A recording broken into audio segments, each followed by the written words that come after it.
네, 오늘 0시 기준으로 코로나19 신규 확진자 1,720명 나왔습니다. 국내 발생이 1,703명, 그리고 해외 유입은 17명입니다. 수도권에서는 1,314명, 비수도권에서는 389명이 나오면서 수도권 차지 비율 77.2%입니다. 위중증 환자는 11명이 줄었습니다. 누적 317명, 그리고 사망자는 6명이 늘면서 국내 사망자는 모두 2,419명입니다. 자, 교수님 어떻게 보고 계십니까? 오늘 지표 휴일인데도 확진자 수가 줄지 않고 있습니다. 예, 그렇습니다. 이제 월요일부터 한번 보겠습니다.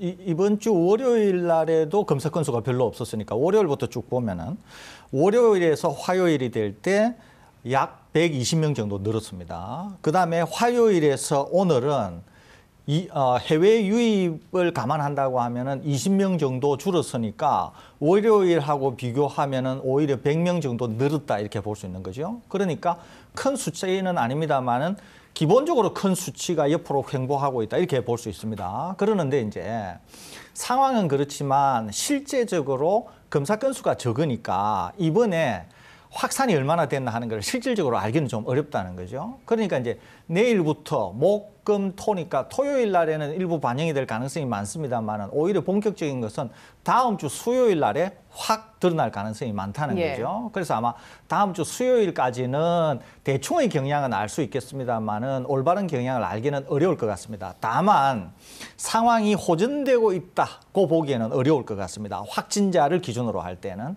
다만 여러 번 말씀드린 것처럼 좋은 지표가 계속적으로 나타나고 있는데요. 그중에 하나가 위중증 환자입니다. 오늘도 위중증 환자가 11분 줄었습니다. 다만 오늘은 사망자가 어제에 비해서 한 2명 정도 늘어난 오늘은 6분 사망하셨는데 6분 사망한 것을 감안한다고 하더라도 위중증자가 11분이나 줄었으니까 확실히 위중증자는 줄었다 이렇게 볼 수 있죠. 그러는데 오늘부터 거꾸로 14일, 2주 동안의 경향을 보게 되면은 단지 2주일 중에서 이틀만 한 번은 10명이 늘었고 다른 한 번은 4명이 늘었는데 그 이외에는 전부 9명 줄거나 13명 줄거나 21명 줄거나 오늘같이 11명 줄거나 이랬거든요.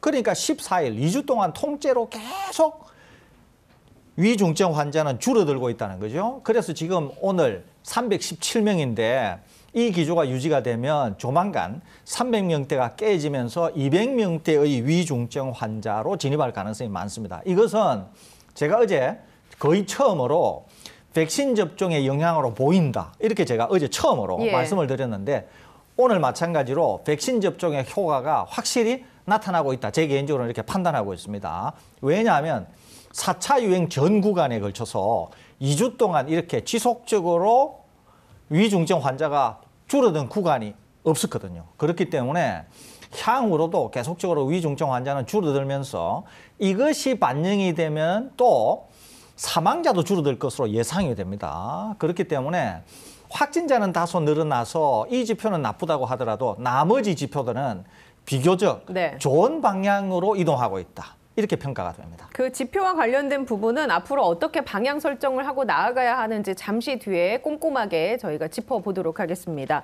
자, 어제가 추석 명절 그리고 당일이어서 백신 접종이 얼마나 됐을까 별로 안 됐지 않았을까 했는데 그래도 10,000명 정도가 접종을 했네요. 네, 그렇습니다. 이제 어제 추석 당일인데도 불구하고 이제 문을 연 의료기관이 있었던 것 같고요. 그 문을 연 의료기관에서 이제 미리 예약된 한 10,000분 정도가 백신 접종을 했습니다. 그러니까 1차는 6,525명, 그리고 접종 완료는 4,130명 정도가 백신 접종을 했고요. 그래서 1차 접종 누적은 3,654만 2천여 명으로 인구 대비 71.2%, 그리고 2차까지 접종을 하신 분들 같은 경우는 2,218만 8천여 명으로 인구 대비 43.2%입니다. 추석 연휴가 이제 끝나면 내일 모레 그리고 토요일까지 3일간 그리고 다음 주 평일 동안에는 본격적으로 또 백신 접종이 진행될 것이기 때문에 이 백신 접종률은 굉장히 예. 빠른 속도로 늘어날 것이라고 예상이 됩니다. 알겠습니다. 자, 문재인 대통령이 유엔 총회 참석을 위해서 미국에 지금 머무르고 있습니다. 어제 미국에서 문재인 대통령과 영국 보리스 총리 간의 정상회담이 있었는데요. 이 자리에서 백신을 교환하는 백신 스와프가 결정이 됐습니다.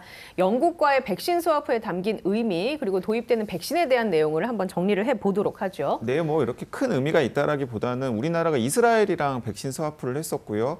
그리고 또 뭐 여건이 되면 이제 계속해서 백신 스와프를 하고 있는데 이게 백신 스와프라는 건 몇 차례 설명해 드렸습니다만 이런 겁니다. 그러니까 지금 이 시점에 영국에서 남는 백신을 일부 우리가 받아서 쓰고 그리고 또 우리가 백신 여유가 있을 때 영국에다가 이제 그 백신을 다시 돌려서 주는 형식이 이제 백신 스와프의 구체적인 내용인데요. 일단은 영국에서 한 메신저 RNA 백신, 그러니까 화이자 백신인지 모더나 백신인지는 정해지지 않았습니다만은 일단 100만 회분 정도를 지금 한참 백신 접종이 진행 중인 우리나라에 주기로 했고요.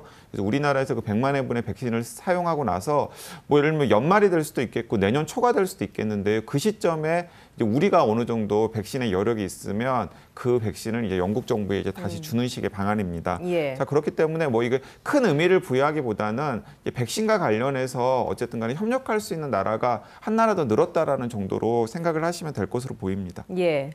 그리고 유엔 총회에 청년 세대 대표로 BTS가 참석을 했죠. 그 자리에서 이제 멤버들이 백신에 대한 얘기를 했습니다. 일단 제이홉 씨가 저희 7명 모두 백신을 맞았다라고 얘기를 했고 RM은 백신 접종은 저희를 기다리는 팬들을 만나기 위해 그리고 이 자리에 오기 위해 끊어야 하는 티켓 같은 것이라면서 이제 간접적으로 접종을 독려를 했고요. B는 다시 얼굴을 마주할 날도 멀지 않았다. 그러면서 그때까지 모두 긍정적인 에너지로 일상을 잘 헤쳐나가자라면서 이제 그 백신에 대한 언급을 했습니다. 그러고 나니까 그 이후에 온 세계의 아미들이 이제 들고 일어났습니다. SNS에 아미들의 접종 인증샷 해시태그가 수십만 건이 올라왔다고 하는데요.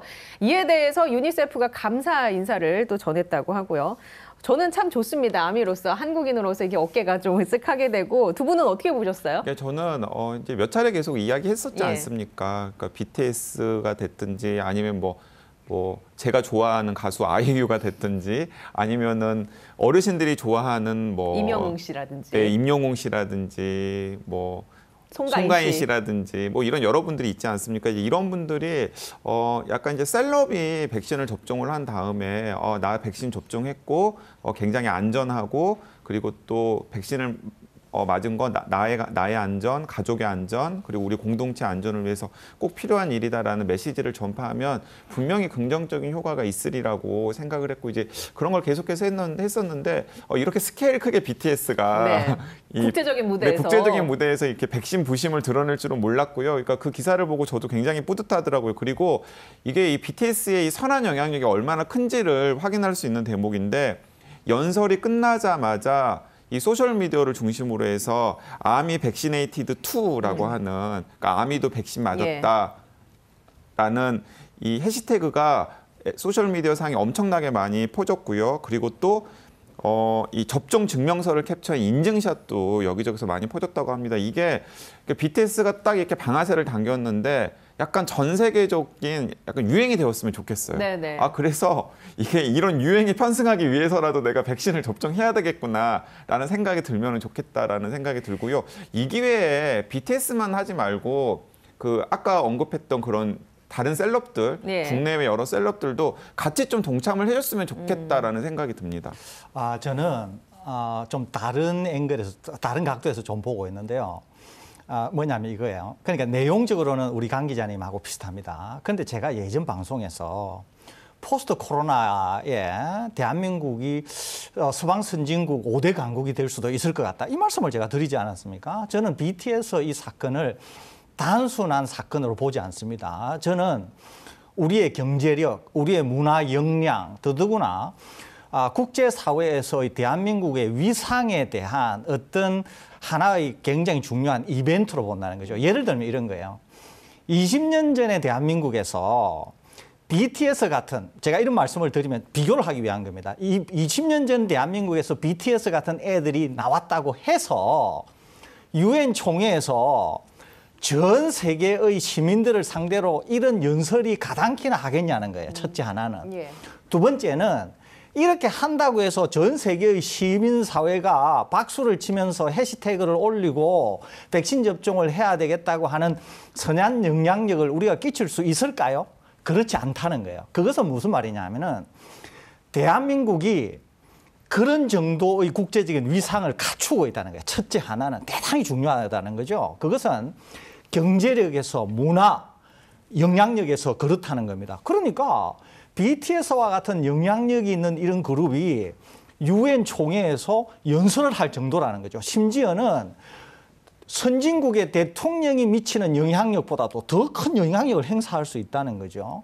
저는 그런 관점에서 대단히 중요한 일을 했다, 이런 생각을 갖고 있고요. 또 하나는 강 기자님 말씀하신 것처럼 지금의 팬데믹 상황에서 가장 중요한 이슈라고 할 수 있는 백신과 관련해서 무언가 중요한 메시지를 던졌다고 하는 것, 또 전 세계의 많은 그 팬들이 환호했다고 하는 점에서, 그런 점에서의 선한 영향력이라고 하는 점에서 저는 굉장히 중요한 이벤트였다. 제 개인적으로는 이렇게 평가하고 있습니다. 예.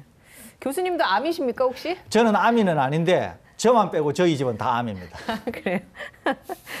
근데 이제 사실 교수님의 의견에 저도 충분히 동의를 하고요. 또 이제 BTS가 이런 메시지를 내놓으면서 백신하면 우리가 고령자, 기저질환자들은 많이 맞는 그런 분위기가 조성이 됐지만 젊은이들은 그냥 나는 조심하고 그러니까 백신을 맞지 않고 그냥 걸려서 그냥 잘 앓고 지나가는 게 더 낫다라고 생각하시는 분들도 계셨을 텐데 어쨌거나 백신에 대해서 좀 동기를 가질 수 있는 그런 계기를 BTS가 준 것 같아서 굉장히 의미가 있다. 저는 이렇게 봤습니다.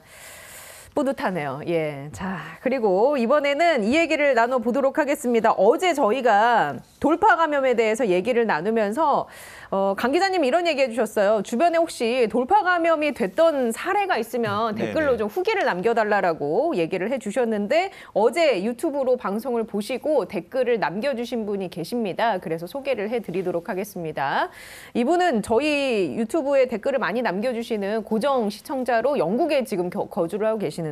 미스 유엔 해피님께서 가족 중에 50대 중반인데 화이자를 2차 접종한 후에 3개월이 지나서 돌파 감염이 된 경우가 있었습니다. 몸살 감기 기운이 있어서 검사를 했더니 확진을 받았어요. 몸살기는 이틀 정도 있었고 몸져 누워서 못 일어날 정도는 아니었고 확진 받은 지 10일 후에 재검을 한 결과 음성이었습니다. 라면서 자가격리 3일째부터는 컨디션이 정상으로 돌아왔습니다. 증상이 전혀 없었고요. 라고 얘기를 해주시면서 개인적으로 이제 댓글이 길어서 제가 소개를 해드리겠습니다. 개인적인 생각으로는 전 국민 대비 70에서 80%가 2차까지 백신을 맞았다면 돌파 감염되는 게 오히려 언젠가는 다시 올 코로나 바이러스에 대해 확실한 대비를 할 수 있는 그런 수단이 되지 않을까 생각이 들었습니다. 덧붙여서 자가진단 키트 사용에 대해서 반대 의견을 말씀드리자면 돌파 감염된 가족이 처음에는 몸살 기운이 있어서 자가 진단을 했는데 음성을 받았습니다. 그런데도 이상해서 토요일 오전에 PCR로 검사를 해봤더니 일요일에 확진 판정을 받았습니다. 라면서 자가 진단 키트 사례까지 정리를 쭉 해주셨습니다. 자, 어떻게 이 댓글 보셨습니까? 네, 뭐 아주 정확하게 지금 그 상황을 말씀을 하셔가지고 제가 댓글 읽으면서 탐복을 했고요. 그리고 이분이 개인적으로도 좀 관심을 가지고 공부를 많이 하셨고 또 코로나 특보 보면서 이렇게 개념을 확실하게 잡으신 것 같습니다. 그래서 소개해 주신 댓글 앞에다가는 이렇게 또 말씀을 하셨어요. 돌파 감염은 그러니까 자연 감염이 되는 거죠. 그러니까 우리 몸이 스파이크 단백질만 기억하게 하는 백신보다는 변이 바이러스를 온전히 전부 기억하게 하는 효과를 내기 때문에 백신을 접종을 하신 분들 같은 경우에는 돌파 감염을 전혀 걱정할 게 없고 그 제가 이야기했던 것처럼 일종의 자연 부스터샷 효과가 나게끔 하는 것도 괜찮을 것 같다라는 말씀을 하셨는데 저는 사실은 전적으로 동의를 하는 편입니다. 그러니까 어느 정도 전 국민 대비 백신 접종이 어느 정도 마무리가 되고 특히 자기가 백신을 접종했다 그러면은 사실은 돌파 감염되는 것에 대해서 크게 걱정을 하지 않으셔도 된다라는 거 다시 한번 강조드리고 싶고요. 또 이 방송 보시고 또 같은 의견을 남겨주셔도 저는 굉장히 의미 있게 읽었고 또 감사드립니다. 제가 좀 한두 개 좀 짚어보려고 하는데요. 강 기자님 대충 말씀하시는데 우선 이겁니다. 돌파 감염이 되신 분이 50대 중반이라는 거죠, 이게. 그러니까 꼭 젊은 분이다 이렇게 얘기하기는 어려워요. 그러니까 50대 중반이라는 거죠. 그러는데 접종을 온전히 다 했는데 돌파 감염이 됐다는 거 아닙니까? 그런데 이제 여기서 중요한 게 뭐냐면 이거예요.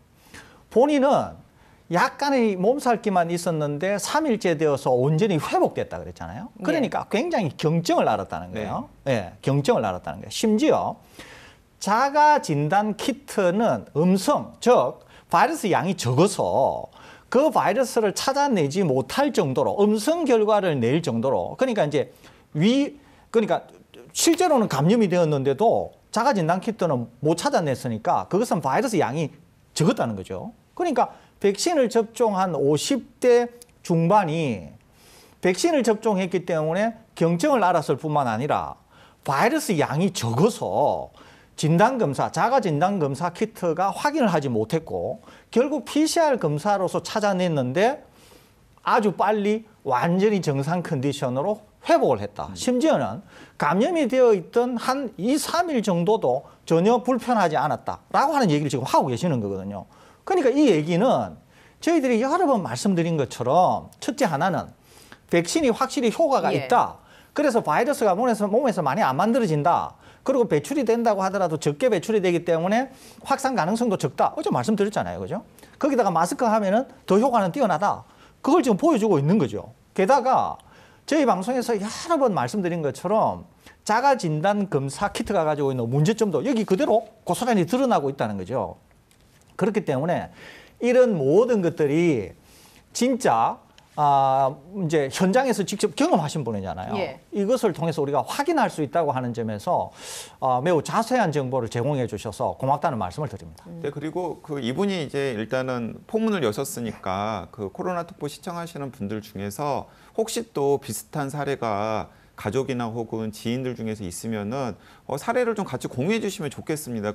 자꾸 그런 사례들이 공유가 되어야 돌파 감염이라는 게 전혀 무서워할 게 아니구나라는 걸 이제 많은 분들이 알 수가 있거든요. 예, 알겠습니다.